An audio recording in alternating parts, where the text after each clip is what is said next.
ഏത് മുത്തഖീങ്ങൾ റമളാനിൽ നോമ്പ് പിടിച്ചാൽ നിങ്ങൾ മുത്തഖീങ്ങളാകുമെന്ന് അല്ലാഹു തആല പറഞ്ഞ മുത്തഖീങ്ങൾക്ക് മാത്രമുള്ള ഓഫറായത്. അതുകൊണ്ട് സാധാരണക്കാരനക്ക് ഇത് കിട്ടുമല്ലോ എന്ന് പറഞ്ഞ് പ്രതീക്ഷിക്കേണ്ട. അതുകൊണ്ട് തഖ്വയുള്ളവരായി അള്ളാഹ് എന്നെ നിങ്ങൾ അനുഗ്രഹിക്കട്ടെ. അതുകൊണ്ട് ഞാൻ വസിയത്ത് ചെയ്യുന്നു എന്നോട് നിങ്ങളോട് തഖ്വയുള്ളവരായി മാറാൻ. യാ അയ്യുഹല്ലദീന ആമനു തഖുല്ലാഹ വഖൂലൂ ഖൗലൻ സദീദാ يصلح لكم أعمالكم ويغفر لكم ذنوبكم ومن يطع الله ورسوله فقد فاز فوزا عظيما. എല്ലാ വെള്ളിയാഴ്ച ദിവസങ്ങളിലും മിമ്പറിൽ നിന്നുകൊണ്ട് ഇമാമ നമ്മളോട് അഭ്യർത്ഥിക്കുന്ന ഒരു അഭ്യർത്ഥനയാണ്, ഒരു ഉപദേശമാണ്. യാ അയ്യുഹല്ലദീന ആമനൂ, ഏ സത്യവിശ്വാസികളെ, ഇത്തഖുല്ലാഹ്, നിങ്ങൾ അല്ലാഹുവിനെ ഭയപ്പെടണമേ. വഖൂലൂ ഖൗലൻ സദീദാ, നിങ്ങളുടെ സംസാരം നന്നാക്കണമേ. മയമായ നിലയിൽ, മാന്യമായ നിലയിൽ, അശ്ലീലങ്ങളൊന്നുമില്ലാത്ത സംസാരം മാത്രമേ നിങ്ങൾ സംസാരിക്കാവേ എന്ന് പരിശുദ്ധ ഖുർആൻ മുഅ്മിനീങ്ങളോട് ഉത്ബോധനം നടത്തുകയാ. അങ്ങനെ നിങ്ങൾ തഖ്വ ഉള്ളവരായി മാറിയാൽ, മാന്യമായ നിലയിൽ സംസാരിക്കുന്നവരായി മാറിയാൽ, യുസ്ലിഹു ലക്കും അഅമാലക്കും, നിങ്ങളുടെ കർമ്മങ്ങൾ അല്ലാഹു നന്നാക്കി തരും. വയഗ്ഫിർ ലക്കും ദുനൂബക്കും, മാത്രമല്ല നിങ്ങളുടെ പാപങ്ങൾ അല്ലാഹു മാപ്പാക്കി തരികയും ചെയ്യും. അങ്ങനെ നാക്കുകളെ നന്നാക്കി, നാവുകളെ നന്നാക്കി, ഹറാമുകൾ ഒഴിവാക്കി തഖ്വ ഉള്ള യഥാർത്ഥ വിശ്വാസിയായി മാറിയാൽ അവർ അല്ലാഹുവിനെയും റസൂലിനെയും അനുസരിച്ചവരായി. അവർ അല്ലാഹുവിനെയും റസൂലിനെയും അനുസരിച്ചാൽ അവർക്കുള്ള ഗുണമെന്താ? അവർ ഉന്നതമായ വിജയത്തിൽ എത്തിപ്പെട്ടു. വമൻ യുതിഇല്ലാഹ വറസൂലഹു ഫഖദ് ഫാസ ഫൗസൻ അളീമാ. ഈ പറയപ്പെട്ട വാക്കുകളെ സ്വീകരിച്ചുകൊണ്ട്, ഈ പറയപ്പെട്ട ഉത്ബോധനങ്ങളെ അംഗീകരിച്ചുകൊണ്ട് ആരൊരാൾ അല്ലാഹുവിനെയും റസൂലിനെയും വഴിപ്പെടുന്നുവോ ഫഖദ് ഫാസ ഫൗസൻ അളീമാ, അവർ ഉന്നതമായ വിജയത്തിലേക്ക് എത്തിപ്പെട്ടു. പരിശുദ്ധ ഖുർആൻ അവർ വിജയിച്ചു നടത്തും. അവർ വിജയം കൈവരിച്ചു. നമ്മുടെ ലക്ഷ്യം എന്താണ്? നമ്മൾ ഈ ജീവിക്കുന്ന എന്തിനാണ്? ആഖിറത്തിൽ വിജയിക്കാനാ, ദുനിയാവിൽ വിജയിക്കാനല്ല. അത് ആദ്യം മനസ്സിലാക്കണം. ആഖിറത്തിൽ വിജയിക്കാനാണ് നമ്മൾ ഈ ഒരുമിച്ച് കൂടിയത്. നമ്മൾ ഈ ചെറിയ സദസ്സിൽ നമ്മൾ എല്ലാവരും ഒരുമിച്ച് കൂടിയത് ദുനിയാവിലെ രക്ഷയ്ക്കല്ല, ആഖിറത്തിൽ വിജയത്തിനാണ്. ഈ വാള് പറയാൻ നിങ്ങളുടെ മുന്നിൽ ഞാൻ വരുന്നതും ഈ പ്രസംഗിക്കുന്നതും ആഖിറത്തിലെ ലക്ഷ്യത്തിന് വേണ്ടിയിട്ടാണ്. ദുനിയാവിലെ ലക്ഷ്യം നമുക്കില്ല. ഇവിടെ ദുനിയാവിനെ കുറിച്ച് നമുക്കൊരു ചർച്ചയില്ല. നമ്മുടെ ആഖിറമാണ് നമുക്ക് വലുത്. കാരണം നമ്മൾ ജീവിക്കുന്നത് ആഖിറത്തിന് വേണ്ടിയിട്ടാണ്, പരലോകത്ത് ജീവിക്കാൻ വേണ്ടിയിട്ടാണ്, അവിടെ ഒരു വീട് കിട്ടാൻ വേണ്ടിയിട്ടാണ്, അവിടെ അനശ്വരമായ ഭവനത്തിൽ ഒരു താമസം കിട്ടാനാണ് നമ്മൾ ഈ കിടന്ന ഈ ദുനിയാവിൽ, ഈ നൈമിഷികമായ ജീവിതത്തിൽ കഷ്ടപ്പെടുന്നത്. അതല്ലാതെ ആഖിറത്തെ പേടിയില്ലാത്തവർക്ക് പള്ളിയും വേണ്ട, നിസ്കാരവും വേണ്ട, നോമ്പും വേണ്ട, സക്കാത്തും വേണ്ട, ഹജ്ജും വേണ്ട, ഇബാദത്തും വേണ്ട, ഒന്നും വേണ്ട. ആഖിറത്തിലെ അനശ്വരമായ അനന്തമായ ആ ഒരു ജീവിത ശൈലി അല്ലാഹു നമുക്ക് തരാമെന്ന് ഓഫർ ചെയ്തിട്ടുണ്ട്. ആ ഓഫർ വാങ്ങാനാണ് ഈ വഅദ് നസീഹത്തുകൾ കേൾക്കാൻ നമ്മൾ തയ്യാറാകുന്നത്. അതെങ്ങനെ കിട്ടും ആ ഓഫർ? അതാണ് അല്ലാഹ് പറഞ്ഞത്. നിങ്ങൾ സൂക്ഷിക്കുക, അല്ലാഹയെ സൂക്ഷിക്കുക. അല്ലാഹയെ സൂക്ഷിച്ച് നാവുകൾ സൂക്ഷിക്കുക, നാക്ക് ശ്രദ്ധിക്കുക. എന്നാൽ നിങ്ങളുടെ അമൽ അല്ലാഹ് നന്നാക്കി തരും. നിങ്ങളുടെ നിസ്കാര ഇബാദത്ത് അല്ലാഹ് നന്നാക്കി തരും. നിങ്ങളുടെ പാപങ്ങളല്ല പുറത്തു വരും. ആരൊരാൾ അങ്ങനെ നന്നായാൽ അവൻ വിജയിച്ചു, ഉന്നതമായ വിജയം കരസ്ഥമാക്കിയവനായി. അല്ലാഹു കൂട്ടത്തിൽ നമ്മളെ ഉൾപ്പെടുത്തുമാറാകട്ടെ. അല്ലാഹു മറ്റൊരായത്തിൽ പറയുന്നു, തഖ്വ ഉള്ളവർക്ക് നാവ് നന്നാക്കാൻ പറ്റുള്ളൂ, സത്യസന്ധനായി ജീവിക്കാൻ കഴിയുള്ളൂ. യാ അയ്യുഹല്ലദീന ആമനൂ ഇത്തഖുല്ലാഹ വകൂനൂ മഅസ്സാദിഖീൻ. സത്യവിശ്വാസികളെ, നിങ്ങൾ അല്ലാഹുവിനെ ഭയപ്പെടണമേ. നിങ്ങൾ അല്ലാഹുവിനെ ഭയപ്പെടുന്നതിനോടൊപ്പം നിങ്ങൾ സത്യസന്ധന്മാരായി മാറുകയും ചെയ്യണം. കള്ളം പറയാൻ പാടില്ല, കാപട്യത്തിന് കൂട്ടുനിൽക്കാൻ പാടില്ല, ഫനായും ഫിത്നായും പറയാൻ പാടില്ല. ഇതിനൊന്നും നമ്മൾ കൂട്ടുനിൽക്കാൻ പാടില്ല. അങ്ങനെ നിങ്ങൾ സത്യസന്ധന്മാരുടെ കൂട്ടത്തിൽ ഉൾപ്പെടണം. അള്ളാഹു പറയുകയാണ് സത്യസന്ധന്മാരുടെ കൂട്ടത്തിൽ. ആ സത്യസന്ധന്മാരുടെ കൂട്ടത്തിൽ ഉൾപ്പെടാൻ ആരെ കൊണ്ട് കഴിയും? മുത്തഖീങ്ങളെ കൊണ്ട് കഴിയുള്ളൂ. സത്യസന്ധന്മാരും മുത്തഖീങ്ങളും കള്ളം പറയൂല. തമാശയ്ക്ക് പോലും കള്ളം പറയൂല. കള്ളം പറയുന്നവർ അള്ളാഹ് ഇഷ്ടപ്പെടുകയുമില്ല. അതുകൊണ്ട് അള്ളാഹ് പ്രത്യേകമായിട്ട് പറയുന്നത്, നിങ്ങൾ തഖ്വയുള്ളവരാണെങ്കിൽ നിങ്ങൾ സത്യസന്ധന്മാരായി മാറുക.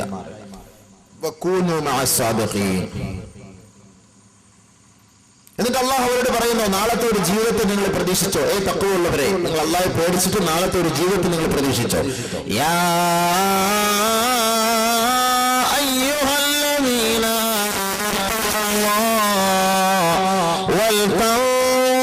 നഫ്സും മാ ഖദ്ദമത് ലിഗദ് വത്തഖുല്ലാഹ് ഇന്നല്ലാഹ ഖബീറുൻ.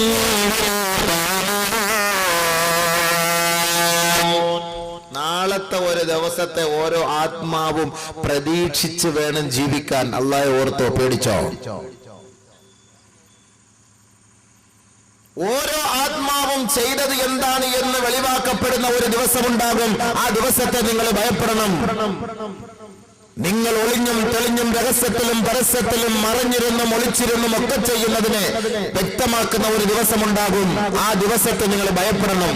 അതുകൊണ്ട് വിശ്വാസികളെ, എല്ലാ രഹസ്യങ്ങളും അറിയുന്നവൻ അല്ലാഹുവാണ്. അതുകൊണ്ട് പടച്ച തമ്പുരാന് ഭയന്ന് ജീവിക്കണേ. ഖുർആനിന്റെ പല ഭാഗങ്ങൾ പരിശോധിച്ചാലും അല്ലാഹു ഇതാ പറയുന്നത്.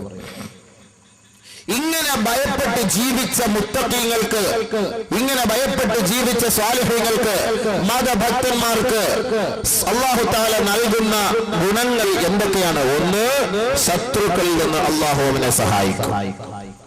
ഒരു ഗൺമാനും വേണ്ട, ഒരു പട്ടാളവും വേണ്ട, ഒരു പോലീസും വേണ്ട, ഒരു കൂട്ടുകാരനും വേണ്ട, അല്ലാഹു അവനെ സഹായിക്കും.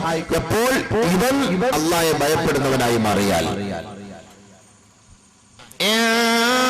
تمسسكم حسنة تسؤهم وإن تصبكم سيئة يفرحوا بها وإن تصبروا وتتقوا لا يضركم كيدهم شيئا إن الله بما يعملون محيط.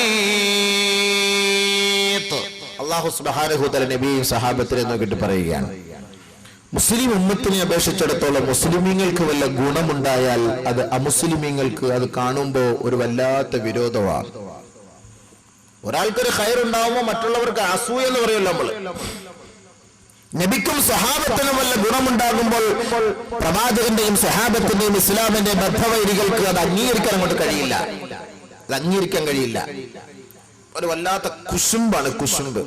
എന്നാൽ അവർക്ക് വല്ല ദോഷബാധ ഏറ്റാലോ ഭയങ്കര സന്തോഷമായിരിക്കും, ഭയങ്കരമായ സന്തോഷമായിരിക്കും. പക്ഷെ ഈ ജോലി, ഈ ഒരു രോഗം ഇത് മുസ്ലിങ്ങളിൽ പടർന്നിരിക്കുകയാണ്. ഈ ഒരു ജോലി അത് നമ്മൾ പാടില്ല. ഇത് അല്ലാഹു തആല പറഞ്ഞത് ഇസ്ലാമിന്റെ ബദ്ധവൈരികൾക്ക്, ഇസ്ലാമിന്റെ മക്കൾക്ക് എന്തെങ്കിലും ഒരു ബുദ്ധിമുട്ടോ പ്രയാസങ്ങളോ വന്നാൽ അവർ സന്തോഷിക്കും.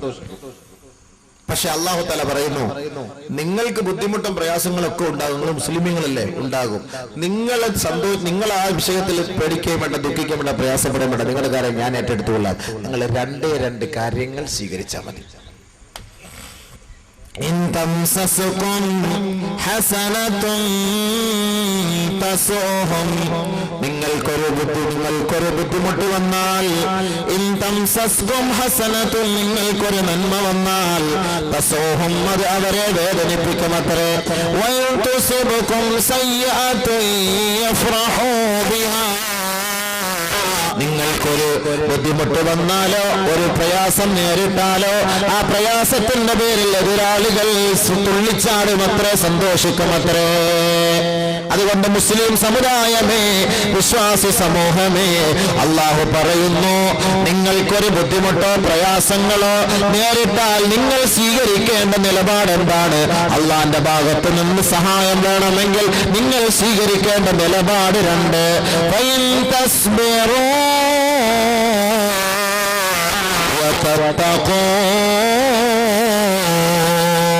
നിങ്ങൾ അല്ലാഹുവിനെ ഭയപ്പെടുകയും ക്ഷമ അവലംബിക്കുകയും ചെയ്യുന്നവരായി മാറണമേ. എങ്കിൽ ലാ യദുറുക്കും കൈദുഹും ശൈആ, നിങ്ങളുടെ എതിരാളികൾ ഏതെല്ലാം കുതന്ത്രങ്ങൾ മെനഞ്ഞു ചെയ്താലും ഏതെല്ലാം ഒളിത്താവളങ്ങൾ സൃഷ്ടിച്ചാലും നിങ്ങളെ എങ്ങനെയൊക്കെ വേദനിപ്പിക്കാൻ അവർ കിടഞ്ഞു പരിശ്രമിച്ചാലും അവരുടെ ഒരു കുതന്ത്രവും നിങ്ങളുടെ രോമകൂമങ്ങൾക്ക് പോലും ഒരു ന്യൂനത ഉണ്ടാക്കുകയില്ല എന്ന് പരിശുദ്ധ ഖുർആൻ. അവരുടെ ഒരു കുതന്ത്രവും ഇങ്ങോട്ട് വലിക്കൂല, ഒരു കുതന്ത്രവും വലിക്കൂല. എന്താ ഡിമാൻഡ്?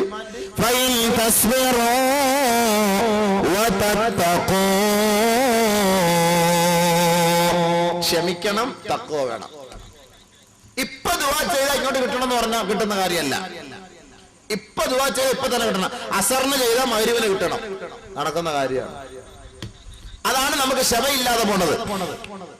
നമുക്കൊരു ബുദ്ധിമുട്ടും പ്രയാസങ്ങളും വരുമ്പോ പടച്ച തമ്പുരാന്റെ മുന്നിൽ പോയി സുജൂദ് ചെയ്തിട്ട് പൊട്ടിക്കരഞ്ഞ് റബ്ബിനോട് നമ്മൾ പ്രാർത്ഥിച്ചാൽ, എന്നിട്ട് ക്ഷമ അവലംബിച്ചാൽ അല്ലാഹു നമുക്ക് ഗൈബിയായ നിലയിൽ സഹായം നൽകും. യാതൊരു സംശയമില്ല. നമ്മുടെ വിഷയങ്ങൾ ആത്മാർത്ഥമായി പൊട്ടിക്കരഞ്ഞ് റബ്ബിന്റെ മുന്നിൽ സമർപ്പിക്കാൻ ഇന്ന് ഈ ഉമ്മത്ത് തയ്യാറല്ല. അതുകൊണ്ടാണ് ഈ ഉമ്മത്തിന് സഹായം വൈകുന്നത്.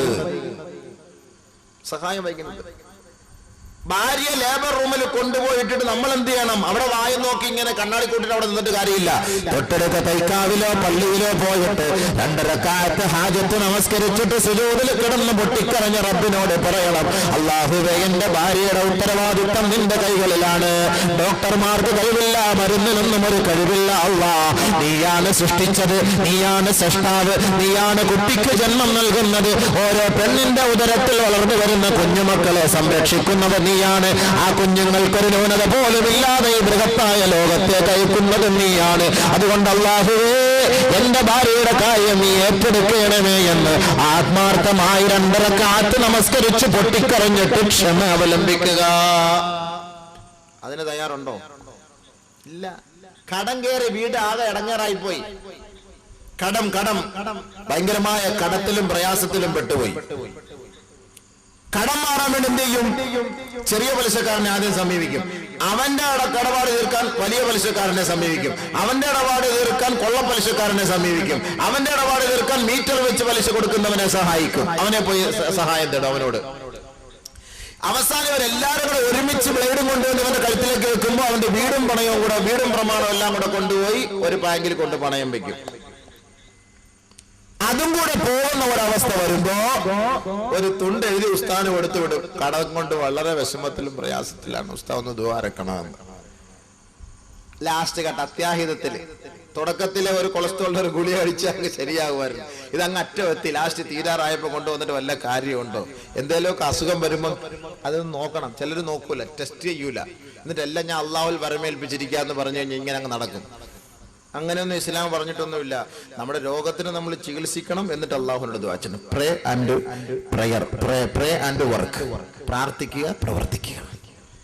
മരുന്ന് ചെയ്തുകൊണ്ട് ദുആ ചെയ്യുക, മരുന്ന് ചികിത്സ ചെയ്തുകൊണ്ട് ദുആ ചെയ്യുക. അല്ല മരുന്ന് ചികിത്സയൊന്നും ഇല്ലാതെ പ്രാർത്ഥിക്കൽ പെന്തക്കോസ്തുകാരുടെ സ്വഭാവമാണ്. നമുക്ക് ആ സ്വഭാവമില്ല. അതുകൊണ്ട് നമ്മൾ എന്താ ചെയ്യേണ്ടത്? നമ്മൾ ദുആ ചെയ്ത് അതിനുള്ള മരുന്നുകൾ കഴിക്കുക. മരുന്നിന് കഴിവില്ല, അള്ളാഹ്ക്ക് കഴിവ്. പടച്ചവന് നീ ശിഫദ അല്ലാഹുവേ ബിസ്മി ചൊല്ലി കഴിക്കുക, റബ്ബിനോട് ദുആ ചെയ്യുക, റബ്ബ് കാര്യങ്ങൾ നേടിയെടുക്കുക. നമ്മളിത് കാര്യം ഏറ്റെടുക്കും. ഇത് നമ്മുടെ മൊത്തം യഖീൻ, നമ്മുടെ മൊത്തം വിശ്വാസം ഡോക്ടറിലുമായി പോയി, മരുന്നിലുമായി പോയി. അതാ മാറാത്ത അസുഖം. ഓ, ആ ഡോക്ടറിന്റെ അടുത്ത് ഞാൻ പോയില്ലായിരുന്നെങ്കിൽ എന്റെ കുഞ്ഞിന്റെ കാറ്റ് പോയേനെ. വിശ്വാസം അങ്ങനെ പോവാണ്. ആ ഡോക്ടറാണ് രക്ഷപ്പെടുത്തിയത്. ഓ, ആ ഡോക്ടർ ഒരു ദൈവം തന്നെയാണ്, ആ ഡോക്ടർ ഒരു ദൈവം തന്നെയാണ്. വിശ്വാസം പോകുന്ന പോക്ക് കണ്ട അള്ളാഹ് കാത്തുരക്ഷിക്കട്ടെ. ഈമാൻ നമുക്ക് നഷ്ടപ്പെട്ടു പോകും. അതുകൊണ്ട് അല്ലാഹു സുബ്ഹാനഹു വ തആല മുസബ്ബിബുൽ അസ്ബാബാണ്. കാര്യങ്ങൾ അല്ലാഹു കാരണങ്ങളിലൂടെ, സബബുകളിലൂടെ മാത്രമേ അല്ലാഹു തആല ചെയ്തു തരുകയുള്ളൂ.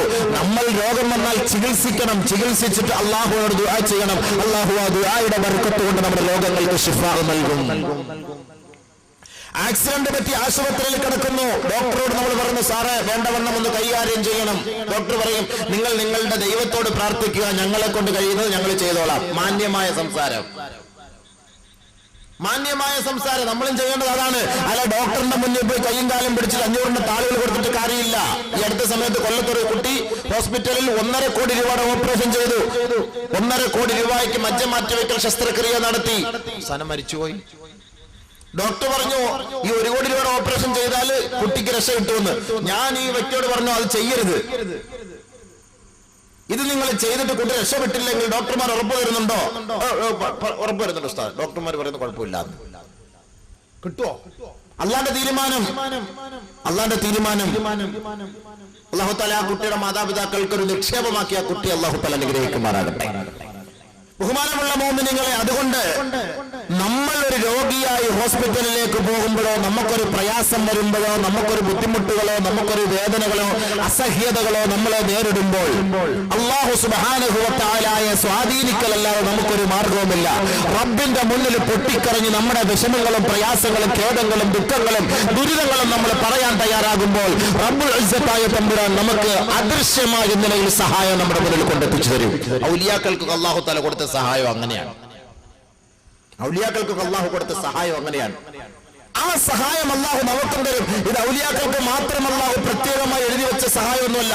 അല്ലാഹുവിനെ വിശ്വസിക്കുന്ന എല്ലാവർക്കും അല്ലാഹു സഹായിക്കാമെന്ന് അല്ലാഹു വാഗ്ദാനം ചെയ്തിരിക്കുകയാണ്. ആ സഹായം അല്ലാഹു നൽകണമെങ്കിൽ അല്ലാഹുവിലേക്ക് അടുക്കണം. എങ്ങനെ? നമസ്കാരത്തിലൂടെയും ക്ഷമയിലൂടെയും തഖ്വയിലൂടെയും. യാ അയ്യുഹല്ലദീന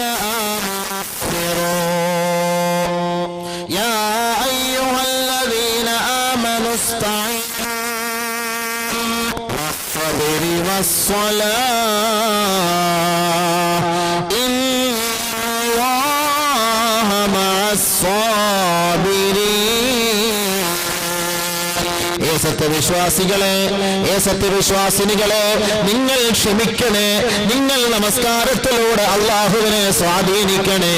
നമസ്കാരം കഴിഞ്ഞ് ദുആ ചെയ്തുകൊണ്ട് സഹായത്തിന് വേണ്ടി ക്ഷമ അവലംബിക്കണമേ. നിശ്ചയം അള്ളാഹു ക്ഷമിക്കുന്നവരോടൊപ്പമാണെന്ന് പരിശുദ്ധ ഖുർആൻ. ഒരു ബസ് വരുന്നു, രാവിലെ 8 മണിക്ക് വരേണ്ട ബസ്. നമ്മള് 7:45 കുളിച്ചൊരുങ്ങി പുസ്തകമൊക്കെ ആയിട്ട് സ്റ്റാൻഡിൽ ഇവിടെ നിൽക്കുന്നു, ബസ് കാത്ത്. 8 മണിക്ക് വന്നില്ല. 8:15 ബസ് വന്നുള്ളൂ. ആ 8:15 വരെ നമ്മൾ നോക്കി നിൽക്കൂലേ? ഇല്ല, ഞങ്ങൾക്ക് ഒരു ഓട്ടോറിക്ഷ കിട്ടി, ബൈക്ക് കിട്ടി, കയറി പോയി. ശരി പോട്ടെ, സമ്മതിച്ചു. ബോംബെക്ക് പോകാൻ വേണ്ടി ട്രെയിനിൽ ടിക്കറ്റ് എടുത്ത് കരുനാഗപ്പള്ളി റെയിൽവേ സ്റ്റേഷനിൽ പോയി നിൽക്കുക. രാവിലെ 10:05 ബോംബെ വണ്ടി വരും, വന്നില്ല. ഏതായാലും ബൈക്കിൽ കയറി പോവോ? ബോംബെയിൽ ഒരു ബൈക്ക് കിട്ടി, ഞങ്ങളപ്പോ ബോംബെ കയറി പോയി. എന്തായാലും പറയാൻ പറ്റുമോ? 10:15 വരേണ്ട വണ്ടി വിളിച്ചു പറയുന്നു 2.5 മണിക്കൂർ വൈകിയേ വരുള്ളൂ. ആ 2.5 മണിക്കൂറും അവിടെ നിൽക്കൂലേ സുഹൃത്തുക്കളെ? ആ വണ്ടിക്ക് വേണ്ടി നിൽക്കൂലേ? റിയാദിന് പോകാന്, ദുബായിക്ക് പോകാന്, കുവൈറ്റിന് പോകാന്, ബഹ്റൈന് പോകാന് ഇവിടുന്ന് വണ്ടി കയറി എയർപോർട്ടിൽ പോയി. രാവിലെ 5:05 ഫ്ലൈറ്റ്. അവിടെ ചെന്നപ്പോൾ പറയുന്നു 12 മണിക്കേ ഉള്ളു ഫ്ലൈറ്റ്. ഇന്നത് താമസിച്ചാ പോണെ. ട്രാൻസ്പോർട്ടർ ബസ്സിൽ കയറി പോന്നോലെ വേറെ ഏതെങ്കിലും വണ്ടിക്കകത്ത് കയറി പോകാൻ പറ്റുമോ? അവിടെയൊക്കെ ക്ഷമ, അവിടെയൊക്കെ നമ്മൾ സഹിച്ച് ക്ഷമിച്ച് കഷ്ടപ്പെട്ടിരിക്കും. ഒരു 10-500 റിയാൽ ലാഭത്തിന് വേണ്ടി ത്രൂ ആയിട്ട് പോയി റിയാദിൽ ഇറങ്ങേണ്ട ചെറുക്കൻ കറങ്ങിപ്പോവും. മസ്കറ്റിൽ പോയി 9 മണിക്കൂർ താമസിച്ചിട്ട് റിയാദിൽ പോയി ഇറങ്ങും. എന്തിനാ? ഒരു 500 റിയാൽ ലാഭം കിട്ടാൻ വേണ്ടിയിട്ട്. അതിന്റെ ഗുണം എന്താ? 9 മണിക്കൂർ മസ്കറ്റിൽ കിടന്ന് ഇങ്ങനെ കറങ്ങണം. 500 റിയാൽ ലാഭത്തിന് വേണ്ടി 9 മണിക്കൂർ മസ്കറ്റിൽ താമസിക്കുന്നതിന് ഇവന് ക്ഷമയുണ്ട്. അള്ളാഹുവിനോട് കാര്യങ്ങൾ ചോദിച്ച് അത് വരുന്നതിന് വരെ കാത്തിരിക്കാൻ ഇവന് ക്ഷമയില്ല. ലൊഹറിന് ചോദിച്ചാൽ അസറിന് കിട്ടണം, അസറിന് ചോദിച്ചാൽ മഗ്‌രിബിന് കിട്ടണം, മഗ്‌രിബിന് ചോദിച്ചാൽ ഇശാക്ക് കിട്ടണം. ഇശാ നിസ്കരിച്ച് ചോദിച്ചിട്ട് നടന്നാൽ സുബഹി ആവുമ്പോഴത്തേക്ക് വാതില്ല എന്തെങ്കിലുമൊക്കെ അള്ളാഹു അവിടെ കൊണ്ട് വെച്ചേക്കണം. ഇത് നടക്കുന്ന കാര്യമല്ല. നമ്മൾ അള്ളാഹുവിനോട് ചോദിച്ച് ക്ഷമിച്ചിരുന്നാൽ റബ്ബ് തരും, സഹിക്കണം, ക്ഷമിക്കണം. അല്ലാഹു സുബ്ഹാനഹു വ തആല ബദരീങ്ങളെ രക്ഷപ്പെടുത്തിയില്ലേ, സഹായിച്ചില്ലേ? ആരാണ് ബദരീങ്ങളെ സഹായിക്കാൻ അവിടെ മുന്നിട്ടിറങ്ങിയത്? ബഹുമാനപ്പെട്ട നബിയുനാ റസൂലുള്ളാഹി തങ്ങളും സഹാബാക്കളും നോമ്പും പിടിച്ച് കഷ്ടപ്പെട്ട് എരിപൊരി കൊള്ളുന്ന വെയിലിൽ ബദറിന്റെ രണാങ്കളത്തിലേക്ക് വന്ന് നിൽക്കുകയാ. വെള്ളമുള്ള സമൃദ്ധമായ സ്ഥലങ്ങൾ മുഴുവനും പ്രതിയോഗികൾ പിടിച്ചടക്കിയിരിക്കുമ്പോ ആരംഭപ്പൂവായ മുത്തു മുഹമ്മദ് മുസ്തഫ തങ്ങളും ബലഹീനരായ കുറെ സഹാബത്തും മാത്രം ബദറിന്റെ രണാങ്കള അഖറത്തിൽ അണിനിരന്നു നിൽക്കുമ്പോ അല്ലാഹുവിന്റെ റസൂൽ വലതും ഇടതും നോക്കുകയാ. ബഹുമാനപ്പെട്ട പ്രവാചകൻ ആ സ്വഹാബത്തിനെ നോക്കുമ്പോ അൻസാരികളും മുഹാജിരീങ്ങളുമായ പാവപ്പെട്ട സ്വഹാബത്ത്, ഈ സ്വഹാബത്തിനെ കൊണ്ട് റബ്ബേ ഈ സത്യദീനിനെ നീ നിലനിർത്തേണമേ എന്ന ദുആ എന്ന ആയുധം മാത്രമായിരുന്നു അല്ലാഹുവിന്റെ റസൂൽ അവിടെ പ്രയോഗിച്ചത്. ബഹുമാനപ്പെട്ട സ്വഹാബാക്കളെ അല്ലാഹു തആല തലേന്ന് രാത്രി ഉറക്കുമ്പോ അല്ലാഹുവിന്റെ റസൂൽ ഒരു മുസല്ല എടുത്ത് വിരിച്ചിട്ട് ആ പാതിരാ മുഴുവനും നേരം വെളുക്കുവോളം സുബഹിയോളം സുജൂദിൽ കിടന്ന് പൊട്ടിക്കരയുകയാ. ഉറക്കമില്ല, വിശ്രമമില്ല, നിദ്രാരഹിതനായിക്കൊണ്ട് ലോകത്തിന്റെ നായകൻ മുഹമ്മദ് മുസ്തഫ തങ്ങൾ സത്യത്തിന്റെ ദീൻ ലോകത്ത് നിലനിർത്തുന്നതിന് വേണ്ടി പൊട്ടിക്കരഞ്ഞപ്പോ ആരംഭപ്പൂവായ ഹബീബിന്റെ വലം കൈയായ അബൂബക്കർ സിദ്ദീഖ് റളിയല്ലാഹു അൻഹു ഹബീബായ തങ്ങളെ പോയി കെട്ടിപ്പിടിച്ചിട്ട് പറഞ്ഞു, യാ റസൂലല്ലാഹ്, നബിയേ ക്ഷമിക്കൂ നബിയേ, ക്ഷമിക്കൂ നബിയേ, ക്ഷമിക്കൂ നബിയേ. അല്ലാഹു അങ്ങേക്ക് വാഗ്ദാനം നൽകിയിട്ടുണ്ടെങ്കിൽ ആ വാഗ്ദാനം അല്ലാഹു പാലിക്കും യാ റസൂലല്ലാഹ്.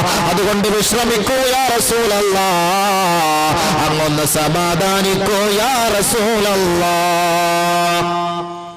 അബൂബക്കർ സിദ്ദീഖ് തന്നെ കൊണ്ട് പറഞ്ഞു, നബി തങ്ങളെ ക്ഷമിക്ക്, എന്തിനാ ഇത്ര വെപ്രാളപ്പെടുന്ന? ആ കരച്ചിലും വെപ്രാളവും ബഹളവും. ബഹുമാനപ്പെട്ട പ്രവാചകൻ സല്ലല്ലാഹു അലൈഹി വസല്ലം തങ്ങൾ ബദറിൽ നാളെ വിജയം, സത്യത്തിന്റെ മാർഗത്തിൽ വിജയം കിട്ടുന്നതിന് വേണ്ടി പരിശ്രമിച്ച് രാത്രി ബദറിന്റെ 17-ാം രാവിന്റെ അന്ന് പൊട്ടിക്കരഞ്ഞ് ദ്വാരക്കുക രാത്രി മുഴുവൻ. നമ്മള് ബിരിയാണി പൊതി മേടിച്ചെന്ന് ഒരുത്തര് ബിരിയാണി പൊതി അങ്ങനെ കിട്ടിയില്ലെങ്കിൽ പള്ളിയിലെ സെക്രട്ടറിയെ കുത്തി, അല്ലെങ്കിൽ അത് വെച്ചവനെ കുത്തി, അവനെ അടിച്ച് ഇവനെ അടിച്ച് ആകെ വേള ഉണ്ടാക്കി പള്ളിയിൽ പ്രശ്നമാക്കുക. ഇവിടെ ബദർ പള്ളിയിൽ ബദർ ബിരിയാണി പൊതിക്ക് വേണ്ടി. നബിതങ്ങൾ പൊട്ടിക്കരയുക ഈ ഉമ്മത്തിന് ദീൻ നിലനിർത്തി കിട്ടാൻ വേണ്ടി, ഈ ദീൻ നിലനിന്ന് കിട്ടാൻ വേണ്ടി അല്ലാഹുവിന്റെ റസൂൽ പൊട്ടിക്കരയുക. അവർക്ക് വല്ല ആയുധങ്ങളുണ്ടോ? അശ്വാരൂഢന്മാരുണ്ടോ? അത്യാധുനിക ഉപകരണങ്ങളുണ്ടോ? അംഗബാഹുല്യമുണ്ടോ? അല്ലാഹുവിന്റെ റസൂലും സ്വഹാബത്തും ബഹുമാനപ്പെട്ട പ്രവാചകനെ അണിനിരന്നിരിക്കുന്നത് പാവപ്പെട്ട മുഹാജിരീങ്ങളും പാവപ്പെട്ട അൻസാരികളുമായ ബലഹീനരായ സ്വഹാബത്ത്. ബലഹീനരായ സ്വഹാബത്ത്, 1-2 തുരുമ്പ് പിടിച്ച കുന്തങ്ങൾ, ഒരു 7-8 ഒട്ടകങ്ങൾ, മറ്റുള്ളവർക്ക് 100 അശ്വാരൂഢന്മാർ, 700 ഒട്ടകങ്ങൾ, ആയിരക്കണക്കായ ശത്രു സൈന്യങ്ങൾ, എല്ലാവരും വന്ന് അണിനിരന്ന് പാട്ടും ഗാനമേളയും സിനിമാറ്റിക് ഡാൻസും ബ്രേക്ക് ഡാൻസും ഒക്കെ ആടി സന്തോഷിച്ച് മദ്യം വിളമ്പി കുടിച്ചുകൊണ്ടിരിക്കുകയാണ്. നബിയും സഹാബത്തും ഒന്നുമില്ലാതെ അള്ളാഹുവിന്റെ അടുക്കൽ കണ്ണുനീരായിട്ട് പൊട്ടിക്കരഞ്ഞ് ദുആ ചെയ്ത് അള്ളാഹയെ സ്വാധീനിക്കാൻ ശ്രമിച്ചുകൊണ്ടിരിക്കുന്നു. وَلَقَدْ نَصَرَكُمُ اللَّهُ بِبَدْرٍ وَأَنْتُمْ أَذِلَّةٌ فَاتَّقُوا اللَّهَ لَعَلَّكُمْ تُرْحَمُونَ. അല്ലാഹു നിങ്ങളെ ബദറിൽ രക്ഷപ്പെടുത്തിയില്ലേ? ബദറിൽ നിങ്ങളെ സഹായിച്ചില്ലേ? ബദറിൽ നിങ്ങൾ നിന്ദ്യരായിരുന്നില്ലേ? അംഗവൈകല്യമുള്ളവരായിരുന്നില്ലേ? അങ്കുലി പരിമിതമായ നിങ്ങളെ അല്ലാഹു ബദറിൽ രക്ഷപ്പെടുത്തിയില്ലേ? ആ രക്ഷപ്പെടുത്തിയതും സഹായിച്ചതിന്റെയും കാരണം നിങ്ങൾ അല്ലാഹയെ ഭയപ്പെട്ടതിന്റെ പേരിലല്ലേ? അല്ലാഹയെ സ്വാധീനിച്ചതിന്റെ പേരിലല്ലേ? അവനോട് സഹായം തേടിയതിന്റെ പേരിലല്ലേ? അല്ലാഹു അവിടെ സഹായിച്ചു. ആയിരക്കണക്കായ ശത്രുക്കളുടെ മുന്നിൽ റബ്ബ് സഹായിച്ചില്ലേ? വേറെ എങ്ങനെ ആരെങ്കിലും മിസൈൽ കൊണ്ടുവന്നോ? അല്ലാഹു തആല ഘട്ടം ഘട്ടമായി മോളിൽ ഇങ്ങനെ മലക്കുകൾ ഇറക്കി സഹായിച്ചു കൊണ്ടേയിരുന്നു. നമുക്ക് ആ സഹായം അല്ലാഹു തരാന്ന് വാഗ്ദാനം ചെയ്തിരിക്കുകയല്ലേ? പക്ഷെ അത് നേടിയെടുക്കാനും ചോദിക്കാനും നമ്മളെ കൊണ്ട് സമയമില്ലല്ലോ. കാര്യം ഇപ്പൊ നടക്കണം. അതിനു വേണ്ടിയിട്ടാണ്, ഇപ്പൊ നടക്കാൻ വേണ്ടിയിട്ടാണ് നമ്മൾ കണ്ട ഈ കൂടോത്രവും മന്ത്രവാദവും അതിനൊക്കെ നമ്മൾ പോണത്. പോയിട്ട് പെട്ടെന്ന് കാര്യം, ഒരു കാടമുട്ടയ്ക്കകത്ത് അഡ്ജസ്റ്റ് ചെയ്ത് പെട്ടെന്ന് കാര്യം നടക്കാൻ പറ്റുക, അങ്ങനെ കോഴിത്തലയ്ക്കാതെ നടക്കാൻ പറ്റുക, അങ്ങനെ പെട്ടെന്ന് കാര്യം നടക്കാൻ. പെണ്ണുങ്ങൾക്ക് ഒട്ടും ക്ഷമയില്ല, സബറില്ല. ഇതിനു വേണ്ടിയിട്ട് പിറകെ ഓടുക, സമയം മുഴുവൻ ഓടുക. ഖുർആൻ പറയും, മുരുകാലയത്തിൽ പോകുമ്പോൾ മുരുകൻ പറയാം, ഒരു ഖുർആൻ മേടിച്ചാൽ പള്ളി കൊണ്ട് കൊടുത്തരാം, അതേപോലെ കൊണ്ടും കൊടുക്കും. ഹൈദ് വന്ന താത്തായാലും ജനാബത്ത് വന്ന താത്തായാലും അവിടെ നോക്കാറില്ല, മുരുകൻ പറഞ്ഞതാണ് കൊണ്ട് കൊടുത്തരാം. ഖുർആൻ, പരിശുദ്ധ ഖുർആൻ, ലാ യമസ്സുഹു ഇല്ലൽ മുതഹ്ഹറൂൻ തൻസീലുൻ മിർ റബ്ബിൽ ആലമീൻ. പരിശുദ്ധ ഖുർആൻ അല്ലാഹുവിന്റെ ഭാഗത്ത് നിന്ന് വന്ന ദിവ്യ സന്ദേശങ്ങളാണ്. പടച്ചവന്റെ വാക്കുകളും വചനങ്ങളുമാണ്. അശുദ്ധിയോടുകൂടി അതിനെ നീ തുടരുത്, സ്പർശിക്കരുത്. അത് ഓതുമ്പോഴും അത് പ്രചരിപ്പിക്കുമ്പോഴും അത് പ്രബോധനം ചെയ്യുമ്പോഴും നീ മര്യാദ പാലിക്കണമെന്ന് പരിശുദ്ധ ഖുർആൻ. ഇന്ന് സ്വീകരിക്കാറുണ്ടോ? അതിന്ന് വാങ്ങി വീട്ടിൽ കൊണ്ട് സൂക്ഷിച്ചു വെച്ചിരിക്കുകയല്ലേ? ടിവിയുടെ മുകളിൽ കൊണ്ട് വെച്ചിരിക്കുകയല്ലേ? ആരെങ്കിലും അതൊന്ന് തുറന്നു നോക്കാറുണ്ടോ? എല്ലാ മുസീബത്തുകളും, എല്ലാ പ്രയാസങ്ങളും, എല്ലാ പ്രശ്നങ്ങളും, കുടുംബത്തിലെ സകലമാന ദുഃഖങ്ങളും ദുരിതങ്ങളും പറന്നു പോകും. പിശാചിന്റെയും ചെകുത്താന്റെയും ചാത്തന്റെയും ചാമുണ്ടിയുടെയും എല്ലാ പ്രശ്നങ്ങളും മാറിപ്പോകും ഏതൊരു വീട്ടിൽ സൂറത്തുൽ ബഖറ പാരായണം ചെയ്താൽ. നബിയുനാ റസൂലുള്ളാഹി ഒരു വീട്ടിൽ സൂറത്തുൽ ബഖറ പാരായണം ചെയ്താൽ ആ വീട്ടിൽ ചാത്തൻ സേവയുണ്ടെങ്കിൽ പറന്നു പോകുമെന്ന് നബിയുനാ റസൂലുള്ളാഹി. ശൈത്താൻ അവിടെ കയറൂല, പിശാച് അവിടെ വരൂല. സൂറത്തുൽ ബഖറ പാരായണം ചെയ്യുന്ന വീട്ടിൽ ഹബീബായ തങ്ങളുടെ നാവിൽ നിന്ന് വീണ മുത്തുമൊഴിയാണിത്. വിശ്വസിച്ചുകൂടെ നമുക്ക്? ആരൊരാളൊരു വീട്ടിൽ സൂറത്തുൽ ബഖറ ഓതുന്നുവോ ആ വീട്ടിൽ ശൈത്താൻ ഉണ്ടാവൂല. പക്ഷെ 2.5 ജുസു അത്തിരി പാടാ. ഓതോ 2.5 ജുസു രാവിലെ ഇരുന്ന് അങ്ങോട്ട് ഓതണം. 1 മണിക്കൂർ മതി. കുട്ടികളെ ഏൽപ്പിട്ട് എവിടെ സുബഹി നിസ്കരിക്കാൻ സമയമല്ലേ, പിന്നല്ലേ ഇവിടെ രാവിലെ ഓതാൻ പോണത്. ഓത്, രാവിലെ ഇരുന്ന് ഓത്. ശൈത്താൻ ഓതും. അവിടെ നാഗവല്ലിയും വരൂല, അവിടെ ചാമുണ്ടിയും വരൂല, അവിടെ ചങ്ങലമാടനും വരൂല, അവിടെ ഒരു ശൈത്താനും വരൂല. നബി തങ്ങളുടെ വാക്കാണിത്, ഹബീബായ തങ്ങളുടെ മുത്തായ വാക്കാണിത്. അല്ലാഹു അമൽ ചെയ്യാൻ തൗഫീഖ് നൽകട്ടെ. ദാരിദ്ര്യം കൊണ്ട് നിങ്ങൾ ബുദ്ധിമുട്ടുന്നുണ്ടോ? പ്രയാസപ്പെടുന്നുണ്ടോ? ദാരിദ്ര്യം കൊണ്ട് പട്ടിണിയിലാണോ? സാമ്പത്തികമായിട്ട് നിങ്ങൾ പിന്നോക്കമാണോ? സാമ്പത്തികമായി നിങ്ങൾക്ക് പ്രശ്നങ്ങളാണോ?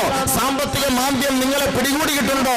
ഹബീബുനാ റസൂലുള്ളാഹി തങ്ങൾ പറയുന്നു, എല്ലാ ദിവസവും നിങ്ങൾ സൂറത്തുൽ വാഖിയ പാരായണം ചെയ്യും, അല്ലാഹു സാമ്പത്തിക മാന്ദ്യം എടുത്തു കളയും. മഗ്രിബിന്റെ ഇശാഇന്റെയും ഇടയ്ക്ക് നിങ്ങൾ ഈ സൂറത്തുൽ വാഖിയ പാരായണം ചെയ്താൽ ആ വീട്ടിൽ ദാരിദ്ര്യം ഉണ്ടാവുകയില്ല, പട്ടിണി ഉണ്ടാവുകയില്ല എന്ന് ഹബീബുനാ തങ്ങൾ നമ്മളെ പഠിപ്പിക്കുമ്പോൾ ആ സമയത്ത് നമ്മൾ ഒന്നുമെടുത്തുകൊണ്ട് അതോടുകൂടി കിബിലയ്ക്ക് നേരെ TV എടുത്തു വെച്ചിട്ട് അതിന്റെ മുന്നിലിരുന്ന് സീരിയൽ കാണാൻ ഈ സഹോദരി സമുദായം തയ്യാറായത് കൊണ്ടാണ് ഈ ഉമ്മത്ത് പ്രശ്നം വരുമ്പോൾ അള്ളാഹുവിനെ ചോദിച്ചിട്ട് ഉടനെ ഉത്തരം കിട്ടാത്തത്. അതിന് അള്ളാഹെ കുറ്റം പറഞ്ഞിട്ട് കാര്യമൊന്നുമില്ല. TV കണ്ടുകൊണ്ടിരിക്കുമ്പോൾ സ്വിച്ച് ഇടാൻ പോയപ്പോൾ കറണ്ട് അടിച്ചു, അത്യാഹിത വാർഡിൽ കിടക്കുന്നു, TV എല്ലാം അടിച്ചു പൊട്ടിച്ചിട്ട് താത്ത പോയി ദുആയോടെ ദുആ. അങ്ങനത്തെ ആവശ്യം വരുമ്പോൾ ദുആ ഇപ്പൊ അള്ളാഹ്ക്ക് വേണ്ട. അതിന് മുമ്പ് അവിടെ പോയി ദുആ ചെയ്യാൻ. കൊച്ചി TV ഓണാക്കിയപ്പോ കറണ്ട് അടിച്ചു, ദാ കിടക്കുന്നു, പൊക്കിയെടുത്ത് ആശുപത്രി കൊണ്ടിട്ടു, ദുആയോടെ ദുആ. ഉസ്താദിന് ഒരു കത്തടി, മോൾ ആശുപത്രി കിടക്കാം. പറയാൻ പറ്റൂല, കറണ്ട് അടിച്ചെന്നേ പറയുള്ളൂ. TV ഓണാക്കാൻ നേരത്ത് കറണ്ട് അടിച്ചത് ഉസ്താദിനെ പറയാൻ പറ്റുമോ? ബഹുമാനമുള്ള സഹോദരൻ മനസ്സിലാക്കണം, വിവാഹപ്രായമെത്തിയ സഹോദരിമാർക്ക് വിവാഹം നടക്കാതെ വന്നാൽ പരിശുദ്ധ ഖുർആനിൽ അല്ലാഹുവിന്റെ റസൂൽ നമ്മളെ പഠിപ്പിച്ചു തന്നിട്ടുണ്ട്. സൂറത്തുർ റഹ്മാൻ, അത് പുതുമണവാളനെന്നും പുതുമണവാട്ടി എന്നും പഠിപ്പിച്ചു തന്നിരിക്കുന്ന സൂറത്തുർ റഹ്മാൻ നിങ്ങൾ വീട്ടിൽ പാരായണം ചെയ്യും. നിങ്ങളുടെ മുടങ്ങിക്കിടക്കുന്ന പ്രശ്നങ്ങൾക്ക് പരിഹാരമാണ് സൂറത്തുർ റഹ്മാൻ. ആരോതുന്നു? എല്ലാ പ്രശ്നങ്ങൾക്കും പരിഹാരം പരിശുദ്ധ ഖുർആനിൽ അല്ലാഹു നമുക്ക് വ്യക്തമാക്കി തന്നിട്ടുണ്ട്. അത് ഹബീബുനാ റസൂലുള്ളാഹി തങ്ങൾ നമ്മളെ പഠിപ്പിച്ചു തന്നിട്ടുണ്ട്. പക്ഷേ നമ്മൾ അതിനെ സ്വാധീനിക്കാത്തതാണ് നമുക്ക് വന്ന എല്ലാത്തിന്റെയും പ്രശ്നം, സകലമാന പ്രശ്നം. എല്ലാ വിഷയത്തിനും പരിഹാരം ഖുർആൻ. ഇന്ന് ഖുർആൻ ഒരു നേർച്ച വസ്തുവായി വെക്കുന്നതല്ലാതെ പാരായണം ചെയ്യാറില്ല ഇന്ന്. ഞാനടക്കം. അല്ലാഹു ഓതാൻ തൗഫീഖ് നൽകട്ടെ. നിർബന്ധമായി നമ്മുടെ മക്കളെ കൊണ്ട് വൈകിട്ട് അത് ഓദിപ്പിക്കണം. നമ്മുടെ വീട്ടിൽ അത് പാരായണം ചെയ്യിപ്പിക്കണം. മഗ്രിബ് നമസ്കാരം നല്ല സമയം, ആ നമസ്കാരം കഴിഞ്ഞിട്ട് സഹോദരിമാർ ഓതട്ടെ. എത്ര സഹോദരിമാർ ഖുർആൻ പാരായണം ചെയ്യുന്നവരുണ്ട്? 6 ജുസ് വെച്ച് ഓതിയാൽ മതി ഒരു ദിവസം. 2 മാസം കൊണ്ടെങ്കിലും ഒരു ഖത്തം തീർക്കാൻ കഴിയും. വിവാഹം കഴിഞ്ഞ് വർഷങ്ങൾ എത്രയായി? ആ പെൺകുട്ടിയോടൊന്ന് ചോദിച്ചു നോക്ക്, നിന്റെ ജീവിതത്തിൽ ഒരു പ്രാവശ്യമെങ്കിലും പരിശുദ്ധ ഖുർആൻ പൂർണ്ണമായി ഓതിയിട്ടുണ്ടോ? ഇല്ല. നമുക്ക് വേണ്ടി നമ്മൾ ഓതിവൈ, ഖബറിൽ അത് വരും. നമുക്ക് വേണ്ടി നമ്മൾ നേരത്തെ ഓതിവൈ, അത് ഖബറിൽ അല്ലാഹു കൊണ്ടെത്തിച്ചു തരും. അതിന് ആര് തയ്യാറല്ല ഓതാൻ? 50 വയസ്സും 60 വയസ്സുമാരെ ഉപ്പപ്പായോട് ചോദിച്ചു നോക്ക്, ഖുർആൻ പാരായണം ചെയ്തിട്ടുണ്ടോ? അറിയില്ല. ആ ഖുർആൻ എടുത്തു വെച്ച് ബാങ്കിന്റെ ഇഖാമത്തിന്റെ സമയത്ത് സുന്നത്ത് നിസ്കരിച്ചിട്ട് പള്ളിയിൽ പോയിരുന്നിട്ട് പരിശുദ്ധ ഖുർആൻ എടുത്ത് വെച്ചിട്ട് തുറന്നു നോക്കിയിട്ട് പൊട്ടിക്കറ, യാ അല്ലാഹ് നിന്റെ കലാമാണിത്, ഇത് ഓതാൻ എനിക്ക് ആഗ്രഹമുണ്ട്, ആവേശമുണ്ട്, പഠിച്ച തമ്പുരാനെ എനിക്കത് അറിയില്ലല്ലോ അല്ലാഹുവേ, നീ പഠിപ്പിച്ചതാ പഠിച്ചവനെ, ഖേദപ്രകടനം നടത്ത്, എനിക്കറിയില്ല എന്ന് പറയല്ലേ. 60 വയസ്സും 70 വയസ്സുമാര സഹോദരൻ പറയരുത്, നാണക്കേടാണ്, നിന്റെ കാറ്റലോഗാണ്, നിന്റെ ഭരണഘടനയാണ്, പടച്ച തമ്പുരാൻ നിനക്ക് എഴുതി തന്ന, നിനക്ക് വേണ്ടി തന്ന ഒരു വറാസത്ത്, അനന്തര സ്വത്താണിത് ഖുർആൻ. ഇത് പഠിക്കാനും ഓതാനും നമ്മളിത് തയ്യാറല്ല. അതുകൊണ്ടാണ് നമ്മൾ ഇന്ന് ഏറ്റെടുക്കുന്ന നൂറുകണക്കിന് പ്രശ്നങ്ങൾ മുഴുവനും ഈ ഖുർആനിനെ നമ്മൾ വെടിഞ്ഞുകൊണ്ടുള്ള ജീവിതം നയിക്കുന്നത് കൊണ്ടാണ്, യാതൊരു സംശയവുമില്ല. അല്ലാഹു സുബ്ഹാനഹു വ തആല പരിശുദ്ധ ഖുർആനിലൂടെ വ്യക്തമാക്കിയതുപോലെ ഹബീബുന റസൂലുള്ളാഹി തങ്ങളുടെ സ്വഹാബാക്കളെ നടന്നതിന്റെ പേരിൽ ആയിരക്കണക്കായ ശത്രുപാളയത്തിൽ അല്ലാഹു തആല അവരെ രക്ഷപ്പെടുത്തി സഹായിച്ചു. അല്ലാഹു ഓതാൻ തൗഫീഖ് നൽകട്ടെ. ആമീൻ പറ. ഓതാൻ തൗഫീഖ് നൽകട്ടെ. കൂടോത്തരം ചെയ്തെന്ന് പേടിക്കുന്നുണ്ടോ? സൂറത്തുൽ ഫാത്തിഹ ഓത്, സൂറത്തുൽ ഇഖ്ലാസ് ഓത്, സൂറത്തുൽ ഫലഖ് ഓത്, സൂറത്തുൽ നാസ് ഓത് ദിവസവും ഓദിക്കോ. ആരെന്ത് ഏത് മുട്ടയ്ക്കകത്ത് ചെയ്താലും കേൾക്കൂല. ആ ഒരു വിശ്വാസം നമുക്ക് വേണം. സൂറത്തുൽ ഫാത്തിഹ ഓദിക്കോ, സൂറത്തുൽ ഇഖ്ലാസ് ഖുൽ ഹുവല്ലാഹു അഹദ്, സൂറത്തുൽ ഫലഖ് ഖുൽ അഊദു ബിറബ്ബിൽ ഫലഖ്, സൂറത്തുൽ നാസ് ഖുൽ അഊദു ബിറബ്ബിൻ നാസ്. തടവ് ശരീരം മൊത്തം. രാത്രി കിടക്കാൻ നേരത്ത് ഒളിവെടുത്തിട്ട് ഓതിയിട്ട് കിട, ഒരു ഷർറും ഇങ്ങോട്ട് വരൂല. നമസ്കാരത്തിന് ശേഷം ഇത് ഓത്. നമസ്കാരത്തിന് ശേഷം ഫർള് നമസ്കാരം കഴിഞ്ഞ് 3 പ്രാവശ്യം വീതം നീ ഇത് പാരായണം ചെയ്, ഒരു ഷർറും ഇങ്ങോട്ട് വരൂല. ഇന്ന വലിയല്ലാഹുല്ലദീ നസ്സലൽ കിതാബ വഹുവ യതവല്ലസ്സാലിഹീൻ.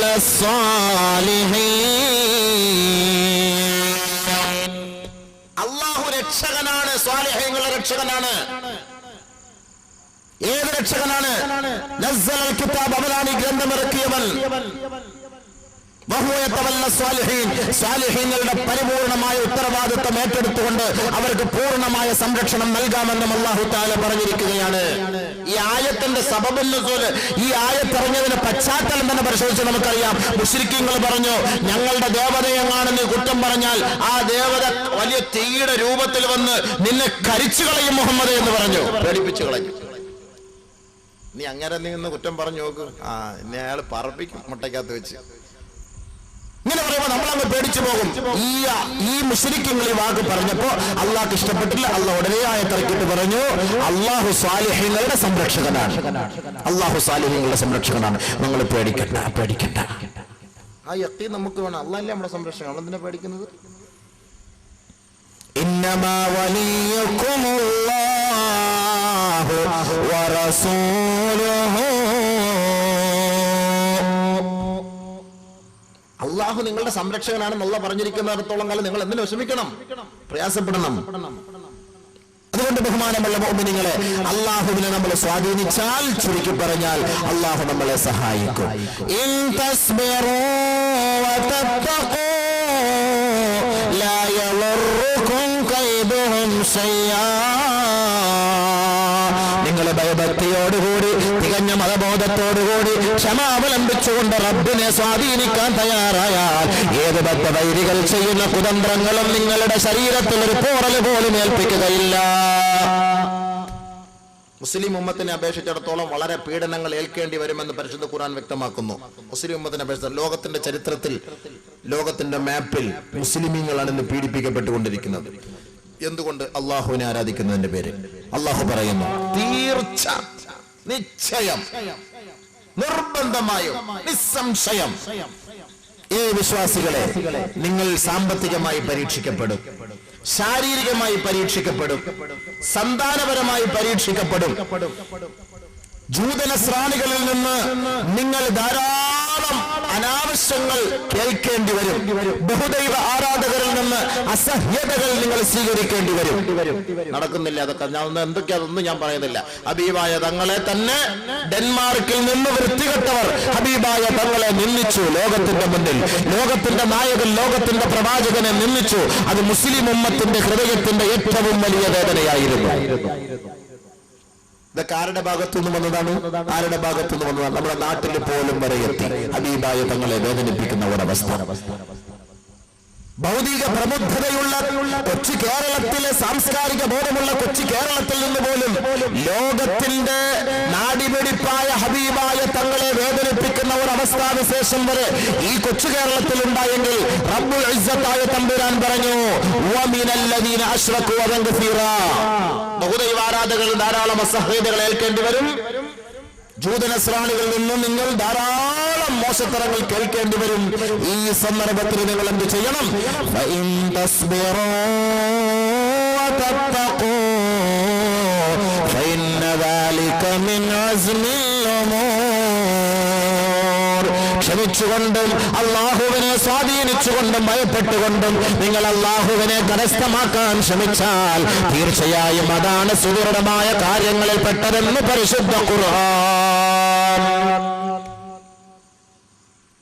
അപ്പോൾ തഖ്വ ഉള്ളവരായി മാറിയാൽ ഒന്നാമത് അല്ലാഹു നമുക്ക് തരുന്നത് ശത്രുപാളയത്തിൽ നിന്ന് പരിപൂർണമായ സംരക്ഷണം. ഒന്ന്, നമ്പർ 1 പോയിന്റ്. 2,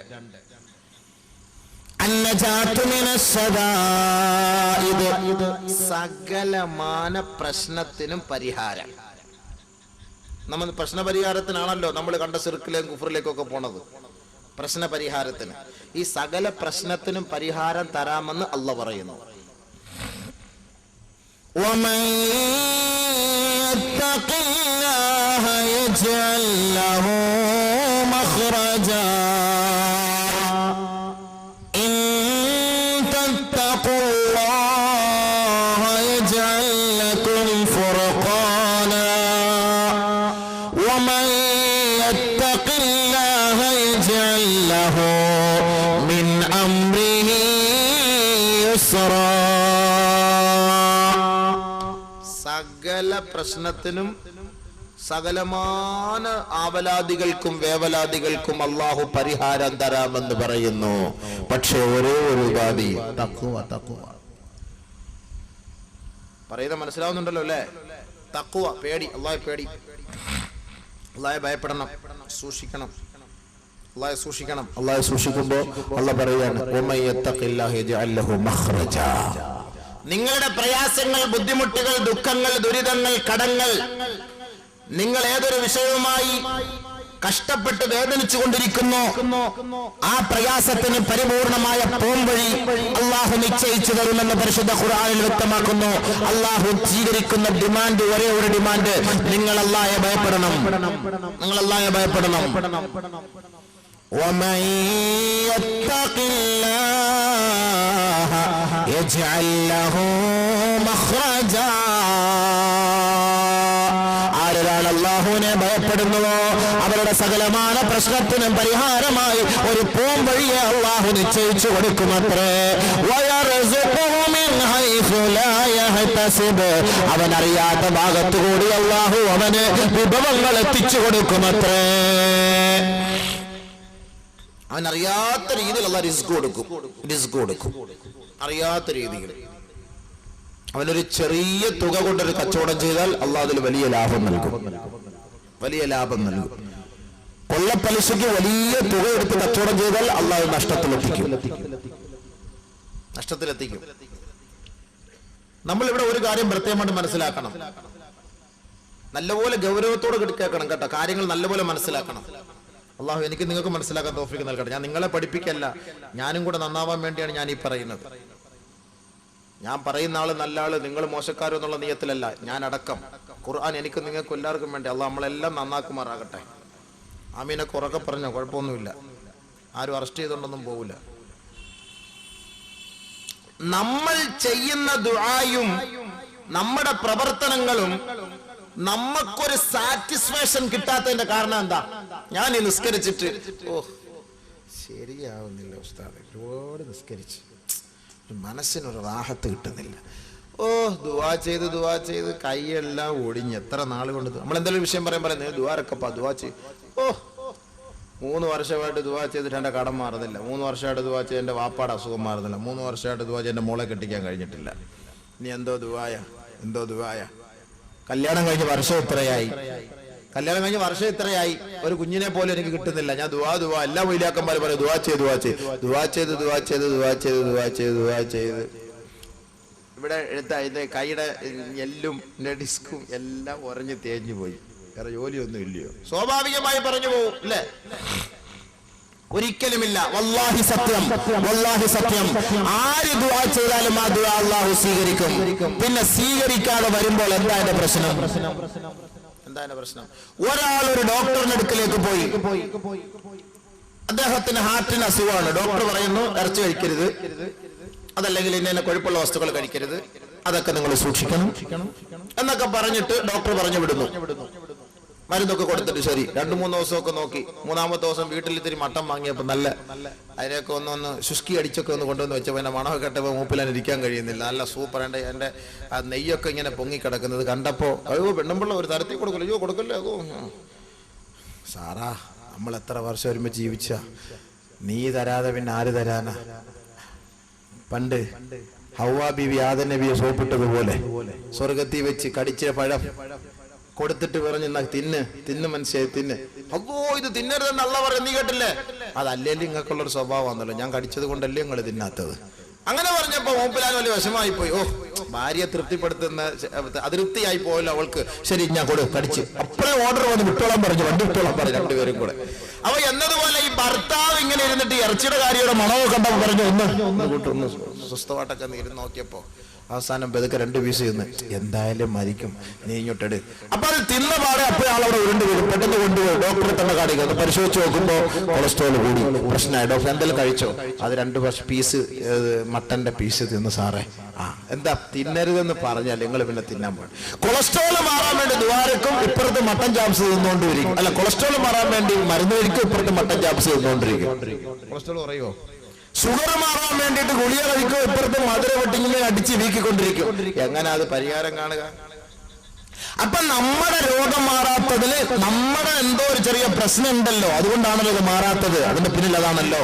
മഞ്ഞപ്പിത്തം പിടിച്ചവന് ഡോക്ടർ പഥ്യം നൽകിയിട്ട് പറയും ഇതൊക്കെ സൂക്ഷിക്കണമെന്ന്. വീട്ടിൽ വന്നിട്ട് ആ ഒപ്പിട്ടത് മുഴുവൻ തിന്നിട്ട് പിന്നെ മഞ്ഞപ്പിത്തം കൂടിയാൽ ഡോക്ടറെ കുറ്റം പറഞ്ഞിട്ട് കാര്യമില്ല. ഉണ്ടോ? പറഞ്ഞിട്ട് കാര്യമില്ല. അപ്പൊ നമ്മുടെ എന്തോ പ്രശ്നം. അപ്പൊ നമ്മൾ ചെയ്യുന്നത് സ്വീകരിക്കാതെ വരുമ്പോ നമ്മൾ ആരെയും കുറ്റം പറയണ്ട, നമ്മൾ തന്നെ ഒന്ന് അല്പസമയം ഇരുന്നിട്ടൊന്ന് പരിശോധിക്കണം, എന്താണ് ഈ ദുആ സ്വീകരിക്കാത്തത്.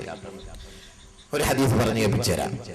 ബഹുമാനപ്പെട്ട അനസ് റളിയല്ലാഹു തആല അൻഹു പറയുന്നു, ഖുൽതു ഞാൻ പറഞ്ഞു, യാ റസൂലല്ലാഹ്, അല്ലാഹുവിന്റെ റസൂലേ, ഉദ്ഉല്ലാഹ ലീ നബിയെ, എന്റെ പ്രാർത്ഥന അല്ലാഹു സ്വീകരിക്കുന്നതിന് വേണ്ടി അങ്ങ് അല്ലാഹുവിനോടൊന്ന് ദുആ ചെയ്യണേ നബിയേ. നമ്മൾ ദുആ കൊണ്ട് വസിയത്ത് ചെയ്യൂലേ, അതെല്ലാം കണ്ട ഒന്ന് ദുആ ചെയ്യണം ഉസ്താദ് ദുആ ഇറക്കണം. നമ്മൾ പറയാം എന്താ, ശരി ഞാൻ ദുആ ഇറന്നേക്കാം.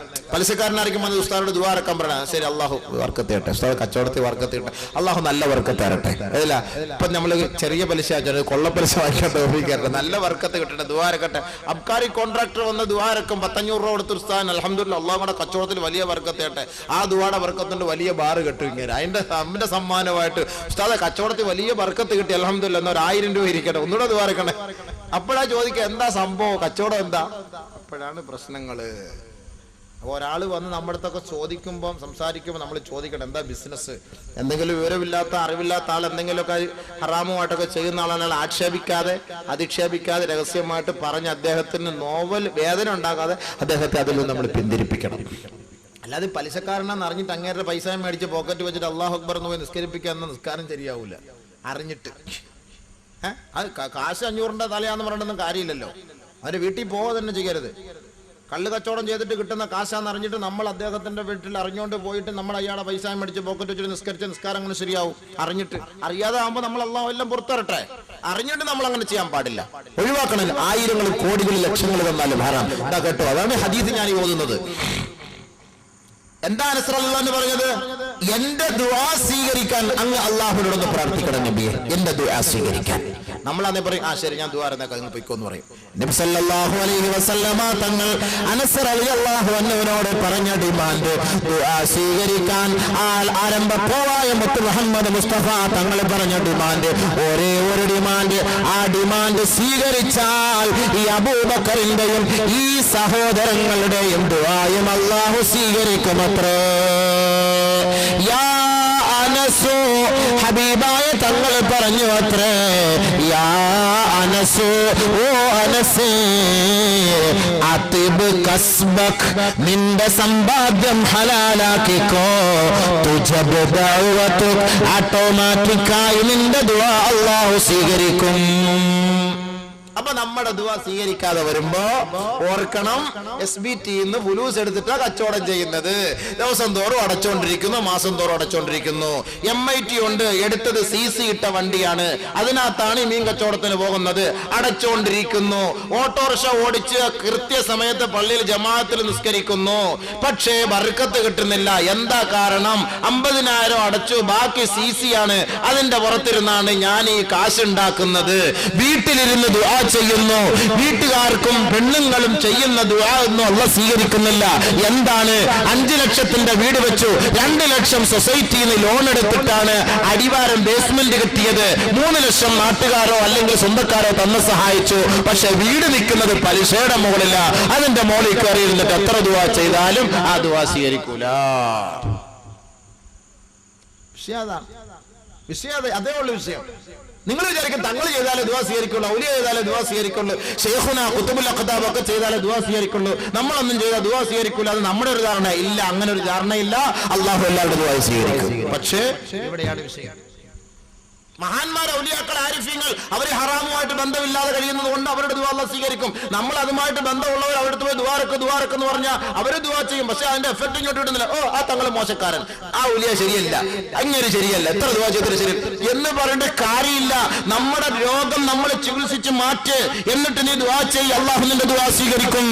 അത് അല്ലാഹയെ കുറ്റം പറഞ്ഞിട്ട് കാര്യമില്ല, ഔലിയാക്കളെയും കുറ്റം പറഞ്ഞിട്ട് കാര്യമില്ല. ഉണ്ടോ? ഇത് ഞാൻ പറയുന്ന വാക്കല്ല, നബി തങ്ങൾ പറയുന്ന വാക്കാ. ഒരു ഹദീസോടെ ഓതി തരട്ടെ. ഹദീസ് ഓതിയാ ഞാൻ ഈ പറയുന്നത്. ഹദീസ് ഓതിട്ട് പറയാണ്, ഞാൻ എന്റെ സ്വന്തം വാക്കിൽ ഞാൻ പറയുന്നില്ല. നബി സല്ലല്ലാഹു അലൈഹി വസല്ലമ തങ്ങൾ പറയുന്നു, യഅതി അലന്നാസി സമാൻ, എന്റെ ഉമ്മത്തിന്റെ മേൽ ഒരു കാലഘട്ടം സംജാതമാകും. ലാ യബ്ഖാ അഹദുൻ ഇല്ലാ ആകില റിബാ, ആ കാലഘട്ടത്തിൽ പലിശ ഭക്ഷിക്കാത്തവൻ ആരും തന്നെ ഉണ്ടാവുകയില്ല. ഫമൻ ലം യഅകുൽ മിനർ റിബാ, അല്ലാഹുവിനെ പേടിച്ചിട്ട് ആരെങ്കിലും പലിശ തിന്നാതിരുന്നാൽ അസ്വാബഹു മിൻ ഗുബാരിഹി വഫീ റിവായത്തിൻ ഔ മിൻ ബുഖാരിഹി, പലിശയുടെ പൊടി എങ്കിലും അവനെ തട്ടാതിരിക്കുകയില്ല എന്ന് നബിയുനാ റസൂലുള്ളാഹി. അള്ളാഹയെ പേടിച്ചിട്ട് ഒരാൾ പലിശയുമായി ബന്ധപ്പെടുന്നില്ല എന്നിരിക്കെ അള്ളാന്റെ റസൂൽ പറയുന്നു, അദ്ദേഹത്തിന് പലിശയുമായി ബന്ധമില്ല എങ്കിലും അദ്ദേഹത്തെ പലിശ സ്പർശിക്കാതിരിക്കുകയില്ല. അങ്ങനത്തെ ഒരു കാലഘട്ടം എന്റെ ഉമ്മത്തിന്റെ മേൽ സംജാതമാകുമെന്ന് ലോകത്തിന്റെ നായകനായ മുഹമ്മദ് മുസ്തഫ തങ്ങളെ പറഞ്ഞത് എത്ര പച്ചയായ സത്യം എന്നതിന്റെ തെളിവാണ്. ഒരു പലിശയുടെ അംശം പോലും തിന്നാത്ത ഉസ്താദിനെ എവിടെയെങ്കിലും വിളിച്ചുകൊണ്ട് ദുആയ്ക്ക് കൊണ്ടുപോകാൻ വേണ്ടി ചെറുപ്പക്കാര് കാറോ ബൈക്കോ ആയിട്ട് വരികയും ആ ഉസ്താദിനെ കാറിന്റെയും ബൈക്കിന്റെയും മുകളിൽ കയറ്റിയിരുത്തി വീട്ടിലേക്ക് കൊണ്ടുപോവുകയും ആ വീട്ടിൽ നിന്ന് ഉസ്താദ് ദുആ ചെയ്യുകയും ചെയ്യുമ്പോൾ ഓർക്കണം, ഉസ്താദേ നിങ്ങൾ യാത്ര ചെയ്ത വണ്ടി CC ഇട്ട വണ്ടിയാ, നിങ്ങൾ യാത്ര ചെയ്യുന്ന കാറ് CC ഇട്ട കാറാണ്, നിങ്ങൾ വീട് പാലികാച്ചാൻ പോകുന്ന ആ വീടിന്റെ അടിത്തറ 2 ലക്ഷം ബേസ്മെന്റ് കെട്ടിയത് അത് പലിശയുടെ പൈസ എടുത്തിട്ടാണ്, അതിന്റെ മുകളിൽ ഇരുന്നിട്ട് ഉസ്താദ് യാസീനോട് ദുആ ചെയ്യുന്നത്. അല്ലാഹുവിന്റെ റസൂൽ പറഞ്ഞു, അസാബഹു മിൻ ഗുബാരിഹി ഔ മിൻ ബുഖാരിഹി. ശരിയോ തെറ്റോ ഞാൻ പറഞ്ഞത്? ഞാൻ എന്റെ കുറ്റം അടക്കം പറയാ. പോയി ദുആ ചെയ്യുമ്പോ CC ഇട്ടോണ്ട് വണ്ടിക്കകത്ത് കയറി ഇരുന്ന് പോകുമ്പോ അതിന്റെ അർത്ഥം എന്താ? പൊടി അടിക്കുന്നില്ല അടി കൂടെ.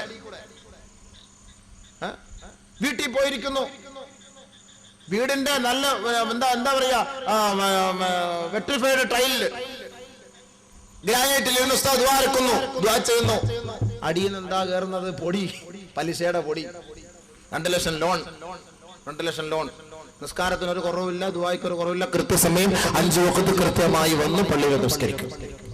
എല്ലാം കഴിഞ്ഞു. ലോണും ഇല്ല, ഒന്നുമില്ല, ഒരു പരിപാടിയില്ല, ഒരു പ്രശ്നവുമില്ല, ഒന്നുമില്ല. ശരി, താത്താമാർ ഒരു പ്രശ്നവുമില്ല, ലോൺ എടുക്കില്ല, ഒന്നും ചെയ്യൂല, പലിശ തിന്നേയില്ല, ഒന്നും ചെയ്യൂല. പിന്നെ ഒരൊറ്റ പരിപാടിയുള്ള എന്തെങ്കിലും പ്രശ്നം വരുമ്പോൾ കൈ കിടക്കുന്ന വള എടുത്തുകൊണ്ട് ബാങ്കിൽ വെച്ച് പണയം വെക്കും. അത് മാത്രമേ ഉസ്താദ് ഞങ്ങൾ ചെയ്യാറുള്ളൂ. അതിനെന്താ കുഴപ്പം? നമ്മൾ പലിശ തിന്നുന്നില്ല, അങ്ങോട്ട് കൊടുക്കുമല്ലേ. എന്നിട്ട് താത്ത മുസാഫ് കൈ പിടിച്ചോണ്ട് ദുആരക്ക് നാടിയാടി ദുആരക്ക് ഒരു ദുആയും എന്റെ പൊന്ന് സലീന താത്ത സ്വീകരിക്കൂല. എന്താ കാരണം? മോതിരം സ്റ്റേറ്റ് വാങ്ങിയിരിക്കുന്നു, വള സ്റ്റേറ്റ് വാങ്ങിയിരിക്കുന്നു, സൊസൈറ്റി ഇരിക്കുന്നു. 2000 രൂപയ്ക്ക് വെച്ച സാധനം തിരിച്ചെടുക്കണമെങ്കിൽ 3000. അതിന്റെ എന്താ ആവശ്യം? അപ്പൊ 1000 രൂപ എന്താ? ഏത് വകയിൽപ്പെട്ടതാ? അല്ലാഹുവിന്റെ റസൂല് പറഞ്ഞു, ലഅനല്ലാഹു ആകില റിബാ വമൂകിലഹു ഐ ആഖിദഹു വമുതി. പലിശ വാങ്ങലും കൊടുക്കലും ശിക്ഷയാണ്. ഇങ്ങോട്ട് വാങ്ങിയാലും നീ പണയം വെച്ചിട്ട് പലിശ അങ്ങോട്ട് കൊടുത്താലും അല്ലാഹു അവരെ ശപിച്ചിരിക്കുന്നു എന്ന് നബിയുനാ റസൂലുള്ളാഹി സ്വല്ലല്ലാഹു അലൈഹി. സലാത്ത് പോലും ചൊല്ലാൻ നമുക്ക് മടി. കാരണം എന്താ? ഇങ്ങനെയാണ് ഇനി ജീവിച്ചിട്ട് വലിയ കാര്യം. ഇനിയിപ്പോ സലാത്തിലോട്ടൊന്നും വലിയ കാര്യമൊന്നുമില്ല. എന്തിനാ വേറെ ജോലിയൊന്നുമില്ലേ? ഞാൻ ആരാടെ പ്രസംഗിക്കാൻ വിളിച്ചത്? മനുഷ്യനെ മൊത്തം ജീവിക്കാൻ സമ്മതിക്കൂല ഇവിടെ. ചെറുപ്പക്കാർക്ക് നാളെ അടികൊള്ള റെഡിയായിട്ടിരുന്നു. ദീനന്റെ കാര്യം പറയുന്നതിന് ഇപ്പൊ നമ്മളെ പേടിക്കേണ്ട കാര്യം എന്താ അല്ലേ? എന്റെയും കൂടെ കാര്യമാണെന്ന് ഞാൻ പറഞ്ഞല്ലോ. ഞാൻ ഒരു വലിയ ആളൊന്നും അല്ലല്ലോ. പക്ഷെ അള്ളാന്റെ റസൂലിന്റെയും ദീനന്റെ കാര്യം ഖുർആനിലും ഹദീസിലും അങ്ങ് ഇരുന്നാൽ മതിയോ? ഇതൊക്കെ പറഞ്ഞു കൊടുക്കണ്ടേ? നമുക്ക് മനസ്സിലാക്കണം. ഇത്ര നാളും ചെയ്തു പോട്ടെ, ഇനി തൗബ ചെയ്യാലോ.